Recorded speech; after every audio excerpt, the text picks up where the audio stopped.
Some of you have asked about how to search by address, and there are a couple ways that you can do that. You'll see that I already have the search menu expanded, and if you look over to the third column at the top, there is a link for address search. The address search screen's focus is, as you can guess, for searching by address. Not only by address, but it does provide you with a couple of the other important factors like statuses, property types, and price. You can always come down to the bottom and add the additional search fields you're interested in, such as bedrooms and so on, if necessary. Likely you have a specific property in mind, which is why you're looking for an address search.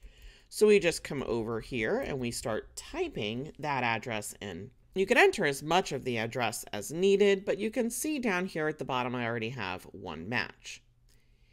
If I'm looking for multiple addresses, I click this More button, and it will provide me with additional fields for me to enter more addresses in. I have the ability to use the asterisk as a wildcard. I can do a whole lot of other different things like the exclamation mark if necessary, remove a number to get everything that might be on a certain street. And you'll see that that brings me to 16. I can go over here to the map, view where those properties are, navigate them that way, or I can also go straight to results.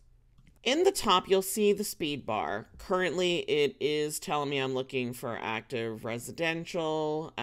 There are some other codes that you can look up if you wanted to know what they mean. Simply come in here and it will tell you how to enter the different codes. In this case, all I'm going to do is enter the street number and street name, not street type or any other portion. When I hit enter, it is going to give me anything that matches that address that's been entered. So remember, we didn't enter any kind of a status here, so we're going to get a full history of whatever's on 3320 Reservoir. Another option is directly from any one of the property type search screens.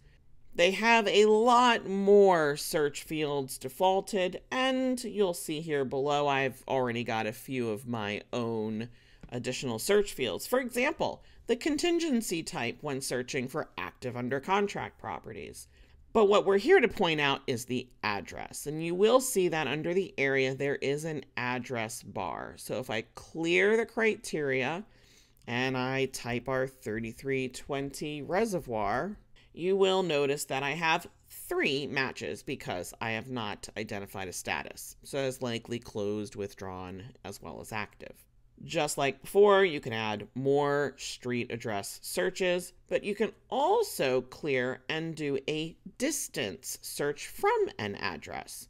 For example, if I wanted to search within 1 mile of 3320 Reservoir, you'll start to see all of those GIS and additional resources pulling in, and it says, is this the address that you want? I can say, yep, that is the address. I can say I want active property, and there are 86 matches. Technically not searching for a specific address, but it is a search that includes the use of an address. And we will stop there. Be sure to check out our YouTube channel where we have a lot of these other videos and how-tos for you.